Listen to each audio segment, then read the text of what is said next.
Então, meu nome é Marilene Proença, sou professora no Instituto de Psicologia da Universidade de São Paulo. Estou aqui como profissional desde 1985, quando iniciei meu trabalho no Serviço de Psicologia Escolar desta universidade.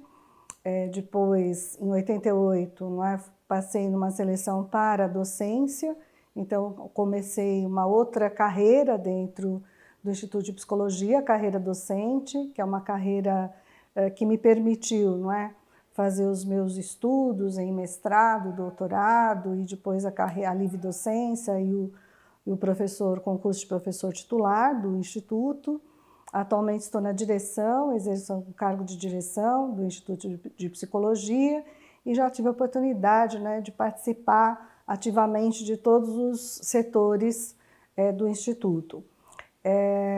Falar sobre a psicologia escolar me é muito caro, porque é a área que eu tenho me dedicado nesses últimos 33 anos de vida, de trabalho. Estar na equipe do Serviço de Psicologia Escolar foi fundamental também, porque eu pude conhecer colegas e profissionais muito importantes, que ajudaram a construir essa área na universidade e, ao mesmo tempo, criar em 2000 o LIEP, o Laboratório Interinstitucional de Estudos e Pesquisas em Psicologia Escolar, que é também um laboratório que tem realizado atividades de apoio ao ensino, à pesquisa, à cultura e à extensão na Universidade de São Paulo. Bom, na área de psicologia escolar, nós temos trabalhado com um conceito que nós denominamos de queixa escolar.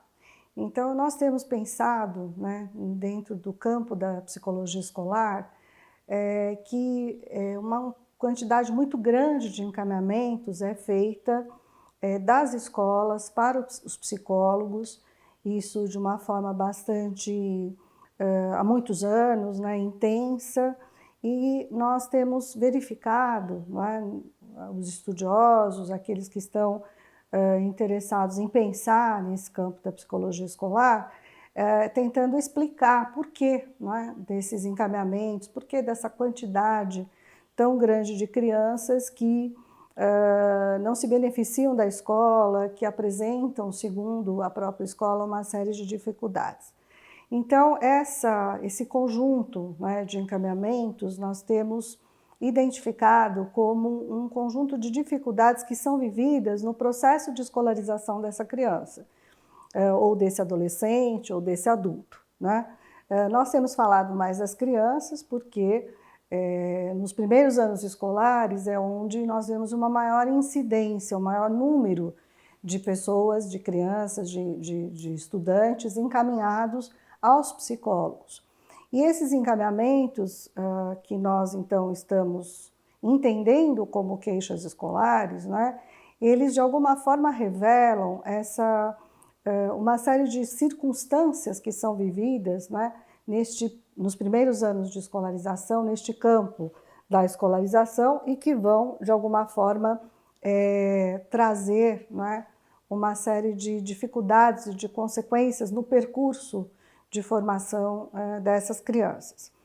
Quando as crianças entram na escola, então estão iniciando a sua vida escolar, estão iniciando o seu processo de escolarização, tudo é muito novo, Todas as práticas, as formas de viver, as formas de se relacionar nesse espaço escolar trazem muitos desafios para essas crianças, E não só para elas, mas para suas famílias, para os professores que estão envolvidos nesse processo, para a própria escola. Então, nós vemos que essas dimensões todas que constituem a escolarização de uma criança, elas estão, vamos dizer assim, articuladas de uma forma que, quando qualquer uma dessas dimensões não é vivida de uma forma interessante, não é vivida com uma compreensão, um sentido e um significado atribuído a esses dois momentos, a entrada da criança e a recepção da escola, nós vamos ver que alguma coisa acontece, desencontros acontecem, dificuldades acontecem, que vão trazer como consequências, muitas vezes, o não aprender a ler, o não aprender a escrever, dificuldades que vão ser vividas no interior da escola e denominadas de problemas de comportamento, né, ou problemas de aprendizagem. Então, esses dois aspectos, né, o comportamento e a aprendizagem, têm comparecido, né, como duas grandes queixas, né, que a escola tem feito e tem levado aos psicólogos e tem levado também aos pais. Essas dificuldades que as crianças estão vivendo, então, no ambiente escolar, não são dificuldades vividas consideradas, né, como culpa da criança ou da família ou da escola, mas é um conjunto de circunstâncias, né, que vão se configurando nessas primeiras relações de aprendizagem, fruto, né, da expectativa, por exemplo, das famílias em relação à escola, da escola em relação às famílias e às crianças, de expectativas em relação à maneira de aprender, à forma de se comportar, não é? Há determinadas situações, né, que são mais valorizadas pelo professor ou menos valorizadas pela escola, não é? Ou pelos pais ou pela própria criança. Então, um conjunto de fatos e de situações, né, que podem culminar em uma série de dificuldades que vão ter como consequência, né, uma forma da criança não se beneficiar dessa escola. Então, nesse processo, né, nós estamos vendo há várias décadas um conjunto enorme de encaminhamentos das escolas para os profissionais de psicologia. E por que para os profissionais de psicologia? Porque existe, de alguma forma, né, historicamente, uma compreensão de que as crianças não estão aprendendo porque podem ter algum problema emocional, porque podem ter algum problema familiar, porque pode ter alguma dificuldade, né, na própria maneira de ler e escrever, não é? Algum problema neurológico, algum problema biológico, né? Então, essas hipóteses do porquê das crianças não aprenderem, têm encontrado na psicologia algumas respostas, né? Nesses últimos, pelo menos, 100 anos aí que a psicologia tem se dedicado ao campo da educação, né? Então, nesse percurso em que a psicologia tem sido chamada para responder a essa pergunta, né? Por que a criança não aprende? Por que a criança não se comporta na escola? A psicologia tem, historicamente, tentado encontrar formas de avaliar esse comportamento, ou de avaliar essa aprendizagem da criança, né? E desenvolvido uma série de instrumentos nesse processo, instrumentos em grande parte padronizados, né? Através do que nós chamamos de testes psicológicos, processos de avaliação psicológica, que muitas vezes não só ficam nesse campo do teste psicológico, mas também vão avaliar por meio da anamnese, por meio de um trabalho de atendimento clínico, né?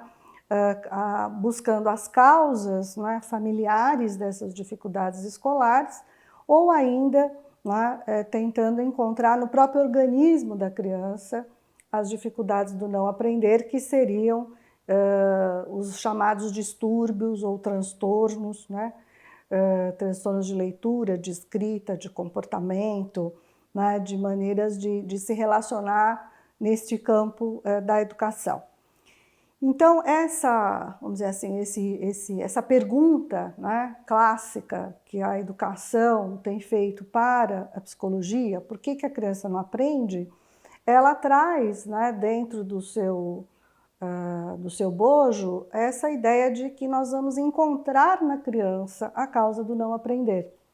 E ao fazermos isso, né, nós estamos deixando de considerar todas as dimensões que constituem o processo de escolarização dessa criança, que não estão apenas focadas na criança em si, né? Mas a criança ela está em relação com o conhecimento, em relação com os professores, em relação com seus colegas, em relação com a pedagogia, né, as práticas pedagógicas que são desenvolvidas na escola, ela está em relação a uma forma de funcionamento dessa instituição, né, que vai ditar regras, que vai ditar normas, que vai ditar maneiras também de viver.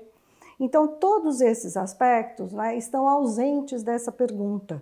Por que que a criança não aprende? Né? Na medida em que, ao buscar somente nela a resposta, né, deixa de lado esse contexto todo pedagógico, social, político, cultural, né, em que a criança está também inserida quando ela entra, né, nessa instituição que nós chamamos de escola.